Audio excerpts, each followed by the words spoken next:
The Cannabis Conversation. A European perspective on the emerging legal cannabis industry.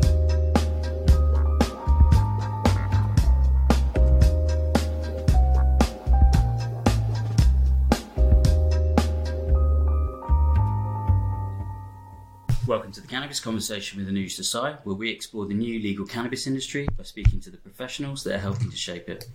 On today's show, we've got David Stadnyk, who is the President and CEO of World High Life. David hails from Canada, and World High Life are an investment company that have recently started trading on the Next exchange in London a few months ago. Welcome, David. Thank you. It's nice to be here. Glad to have you.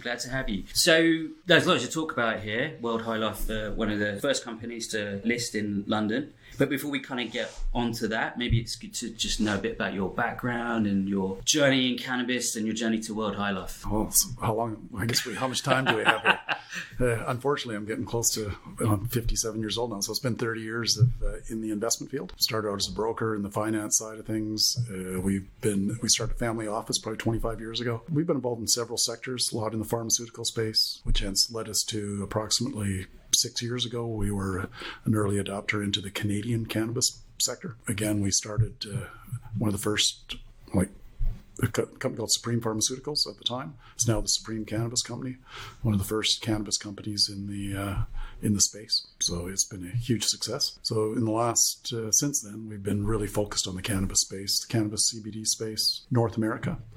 Like I say, Supreme was a Canadian cultivator. It's made lots of acquisitions. We probably raised north of $400 million. Last financing was a $100 million bought deal. Again, cannabis cultivator, Canada, and then we moved into the U.S. market. We started Friday Night, which is now 1933 Industries. U.S. cultivator out of Las Vegas, and huge into the CBDs right across the U.S. So, and then from there we started a hybrid of the two, a U.S. and Canadian company that's involved in Washington State, Oregon, Oklahoma, huge farm, hemp farm up in British Columbia, organic hemp farm. Raised lots of money in those deals too. Then it was where to next. We like to be a pioneer in the field, and we like to look at where the industry is growing. UK was it. So we quickly jumped on a plane and came over and started meeting people and go, hey, there's really not a lot of people in the space here. It's a burgeoning space. It's a great way to get going, get started, and move into the whole European market. So I had my backers that have backed us in all our other companies and said, hey, we'll back you. We quickly raised £2.5 million, I guess. That was quickly done. We raised another couple $1 million since then.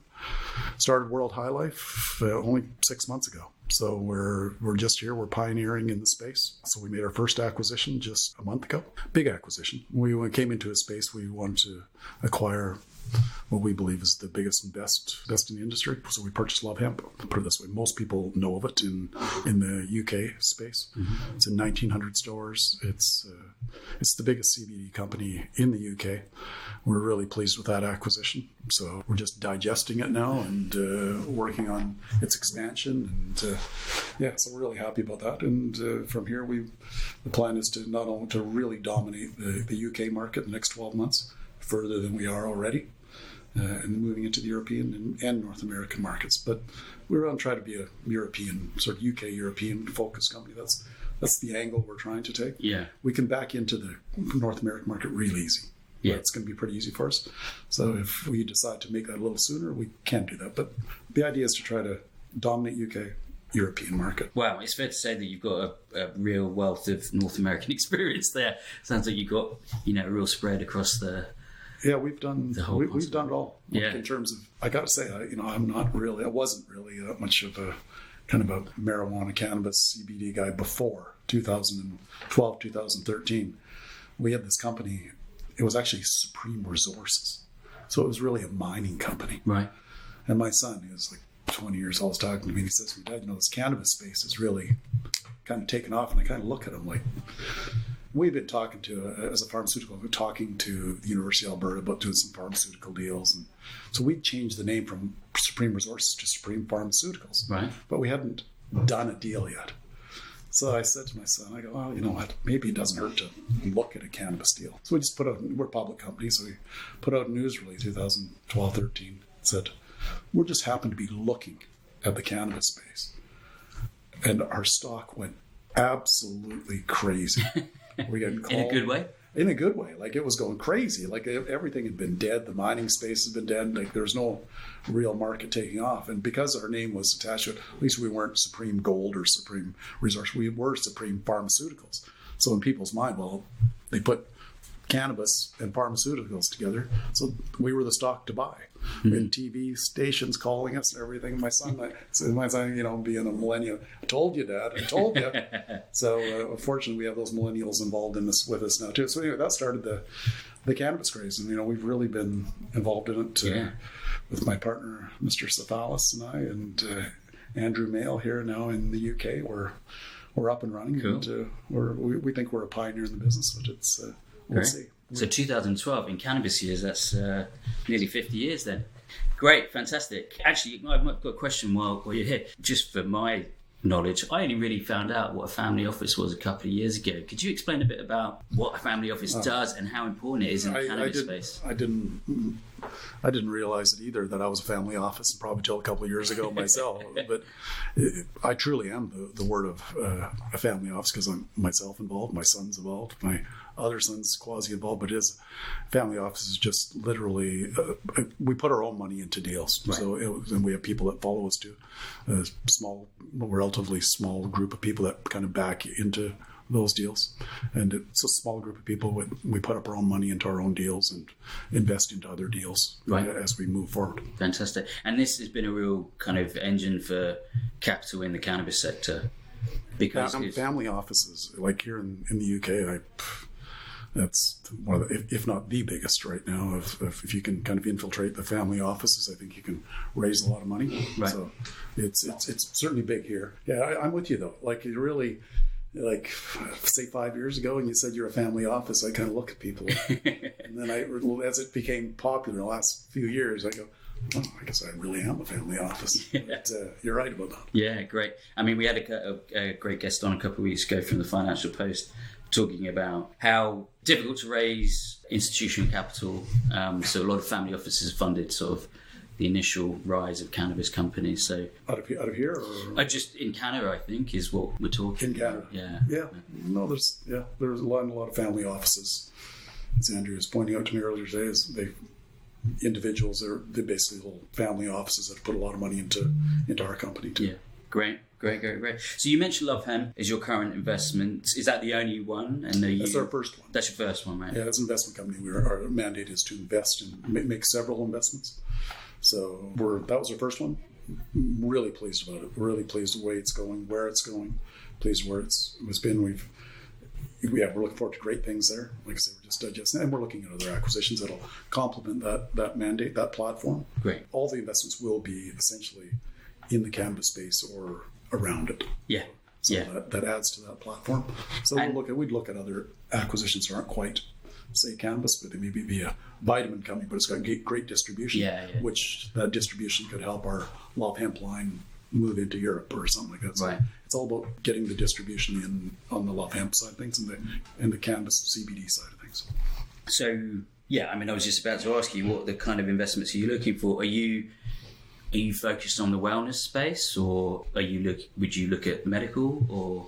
You know, my background was the medical and recreational and CBD. The laws here it can only be medical as a public company in the UK. So we would look at medical.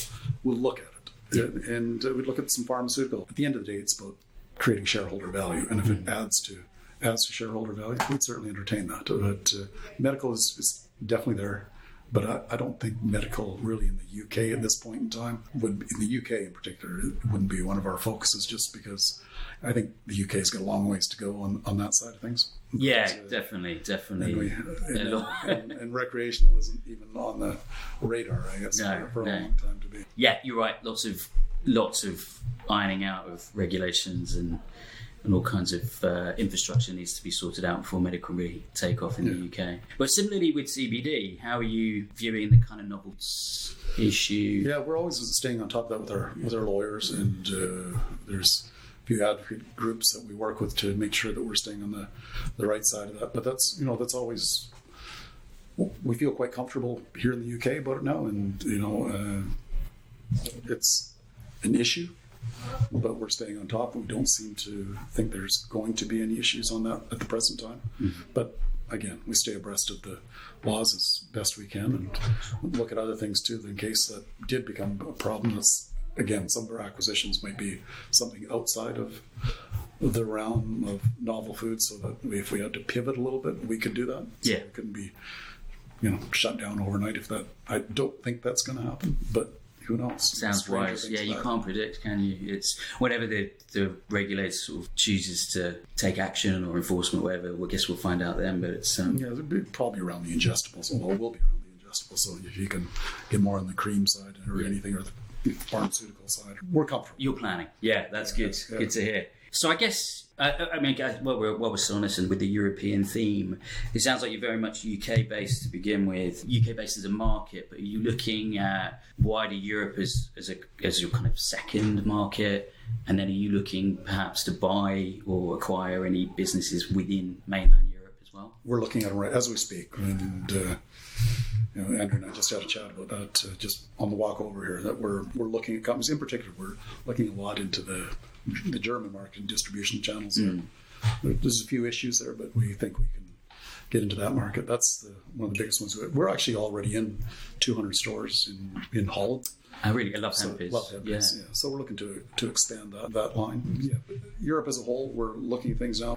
Mature, well, if you can say there's a mature market in CBD, but the countries that are allowing it, and it's fairly accessible. We're doing a big rebranding this year, in the coming year, and we're spending a lot of money to make sure we're clearly the dominant player here.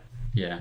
How much do you think kind of retail is the key driver of that? Because we've had various people on before, and I think the challenge of CBD is it's quite poorly understood because it's relatively new. Do you think that retail element is really important, where you've got face-to-face that someone can explain a bit more? It's very difficult with medical claims, etc. But well, part of our, like I say, that's a good question. Part of our rebranding is also to educate people. As you're going to see a lot of people to understand the different aspects of CBD. So we're trying to educate people as we go, and I think people will get educated as time moves on.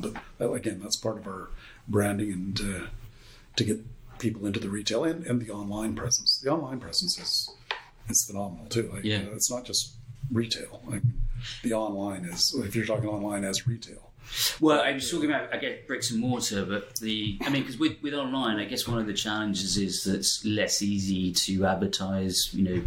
Google and Facebook are not that friendly towards it, which presents a challenge. It is a challenge, but you just got to stay on top, and it's always what you're allowed to say, not allowed to say. You got to kind of. You want to work with the regulatory bodies too to make sure you're not offside anyway. But it's always a fine line between what you can do and can't do. So I leave that to our marketing team, and our guys at Love Hemp have some of the best people to work with in terms of getting that done. But it's tricky. Yeah. And what you can say and can't say. But that would be a question more for our operations people than for me. I'm more the finance guy and the acquisition sort of the side of things. So cool. Yeah. So if we look sort of future facing a bit, sort of learning, everyone talks about North American market being sort of 3 to 5 years ahead of where we are in the UK or in Europe generally. What sort of learnings are you bringing over from North America over to your sort of European strategy? Well, 3 to 5 years, I'd say you're on the cannabis side of cannabis, I'm talking THC side of things. I think the UK market and the European market is not only 3 to 5 years behind it. It's I don't know. I'm going to say 10 years behind at least. I don't even know where to start on that side of things. I think the THC and the cannabis side of things in North America was kind of quick to evolve, and the CBD was, everyone was hot and bothered about THC and marijuana, and the CBD market followed after that. And the reason why it kind of followed also, that really kind of took off over the last 2 or 3 years, I would say, is because there's always a problem kind of dealing with THC, dealing with borders, crossing state lines, country lines, and then personally, if you're involved with cannabis and you go land in another country, you're involved, there's always a stigma associated with it. So with the CBDs, it's been a lot easier. And so that's kind of evolved over the last few years. That being said, when I came over here, George and I came over here to look at the opportunities here, well, first off, there's no cannabis or very minimal cannabis, and even medical cannabis. But the CBD, we're quite surprised. The CBD market has evolved quite a bit. I'm just by talking to the different acquisitions we're trying to make. Last year or two, it's been incredible. So I would put the CBD market very close to the North American market in terms of people using CBDs and adopters of CBDs and getting it in, like us, we're in 1,900 stores. Or in Boots and everywhere. So the products are readily available all over here. I think it's ahead of the curve in Canada, because as bizarre as this sounds, in Canada, until this month, CBDs are actually illegal. Right. Yeah. So you can't, so that's bizarre in itself. So I guess there you go. So you're the CBD kings compared to Canada. That's really very interesting. That's not an opinion I've heard before, but actually tallies with what I've read, there's a bit closer, the gap is a bit closer. I think the branding seems to be a little bit more sophisticated in North America, although I would say, again, in the last year, the UK brand seems to be catching up. Certainly gone away from anything ganja leaf tea type, comic booky. It's interesting you say that, because that's we're looking forward to our new branding next year. We've been happy with what we've had, but the new branding, it'll be really exciting to see it for the market. But again, it's going a little bit away from that. Yeah, from that sort of, lack of a better word, 70s, 80s sort of feel. You know what I mean? Yeah. But it served a purpose. It served a purpose to get it out there. That that's where it all kind of started. But it's evolving. It's a branding issue now. Yeah. But I don't know. Our aim is not to be in the cultivation side or that early side. It's the branding at the end of the day. There's, in the CBD business, there's going to be a Coca-Cola. There's going to be, the Kit Kats and the Mars bars and whatever sector there is. It's about branding. That's where this sector is now. But there's nothing better than the name Love Hemp. I think listen, someone's got to be the biggest in the world, and why can't it be us? So that's the aim, is to be, I want people to say, because I'm not known for anything else except my great kids, they can say, yeah, my dad started that company, thanks to the millennials, that we started that. Love Hemp, well, certainly they started, but we took it to the next level in terms of branding. It's about branding. That sounds really exciting. Yeah, it is. I think we've seen a real shift from a lot of focus on cultivation to consumer products. Totally. When we started Supreme, that was in 2013, we were just going to be the biggest cultivator in Canada. And that was off the charts. Now, you kind of don't even want to, I don't know. It's kind of almost a bit, it's still got, the cultivation side of things still got a hangover from the old days of the impression of guys growing, and lack of a better word, the hippie-ish sort of thing. They couldn't some of those guys couldn't make the move over to the business side thing. Some did, and some have been very successful at it. But it's still got a bit of a kind of a cash negative connotation, the cultivation side of things. It's a challenge. Believe me, it's been a challenge. Yeah. Unfortunately, we've been involved in other little cultivators we bought, and we got our head handed to us pretty quickly in terms of how money can go out the back door. All learnings through the evolution. Yeah. So happy not to be there. For you guys that are out there in cultivation, hats off to you. Yeah. Doing a very important job. Yeah, we wouldn't have a product if it wasn't for for you cultivators.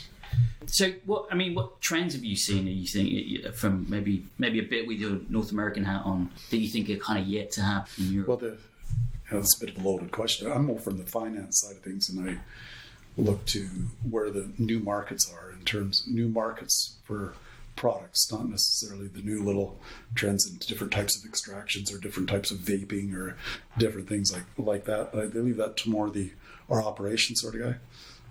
I'm more in where the next market is, where the next financing is, where the next place is to go. And what do you think that is? That is, without question, we're in the right place. The UK and Europe is where, 750 million people here. In North America, there's 300. It's double the market.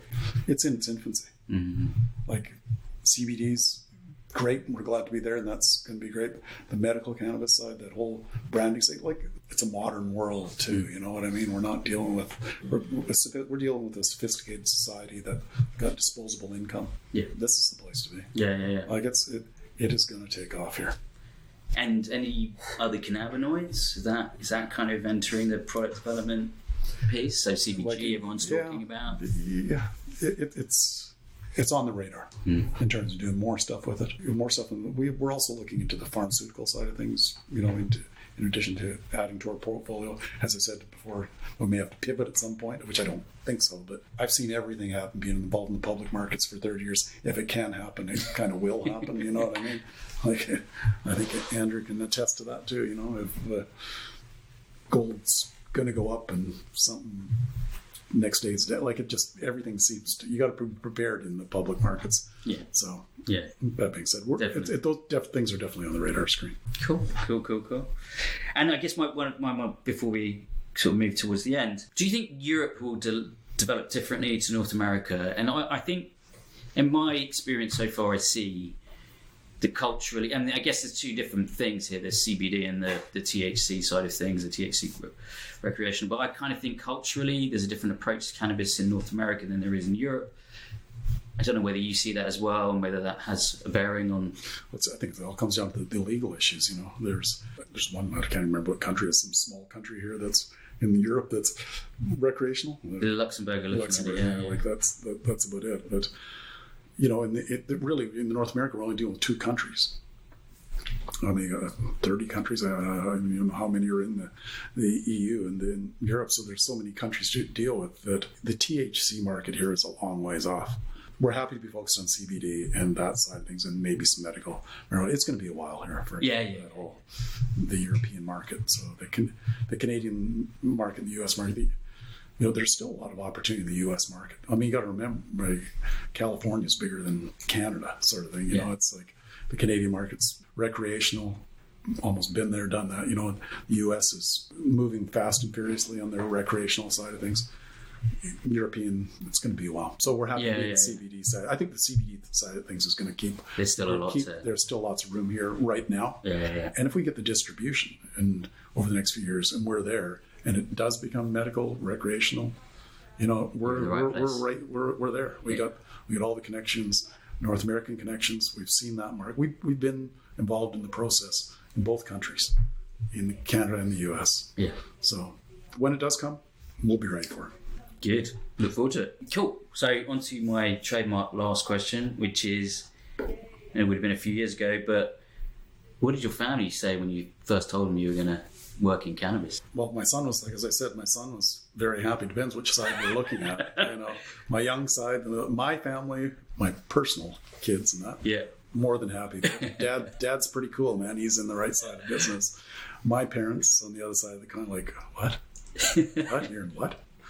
You can make a living at that. You can make money at it. So, yeah, overall, pretty good. Yeah, that's good. That's good. It's always different in Canada, isn't it? But with Canadians I speak to, because of all the laws and regulations have been more open to it for a long time. So I guess it's a slightly easier conversation here. You get a lot of funny looks. You do. I know. You do. You really do get a lot of funny looks. Yeah, like genuinely, are you smoking something? So I know some. You know, I got interviewed by someone here a few months ago, and the person or the organization that was doing it, but it was a senior person at a high up organization. They didn't know the difference between THC and CBD. So I'm looking like, man, we got a long ways to go here. If this is kind of a senior editor and they didn't know the difference between that, I go, okay, I guess I really know where we're at now. Yeah, there definitely is. I mean, the cannabis industry bubble in the UK is quite small. No, I see people a lot. That's the opportunity. But anyone outside, the knowledge is not quite there yet. So education, as you mentioned. Yeah, no, that's part of our theme. We just really went over our new launch and branding for next year. It's going to be a lot of education. Cool. So we're excited about that. I hope the country's excited about it. Yeah. Love Hemp. It's going to be kicking butt. Yeah, good. I love to hear that. Lots of love. Cool. Well, David, thank you so much. It was a great chat, and it sounds like lots of things are going to be happening, so it'd be great to have you on again in 6 months or so. Cheers, David. Thanks very much. Thank you.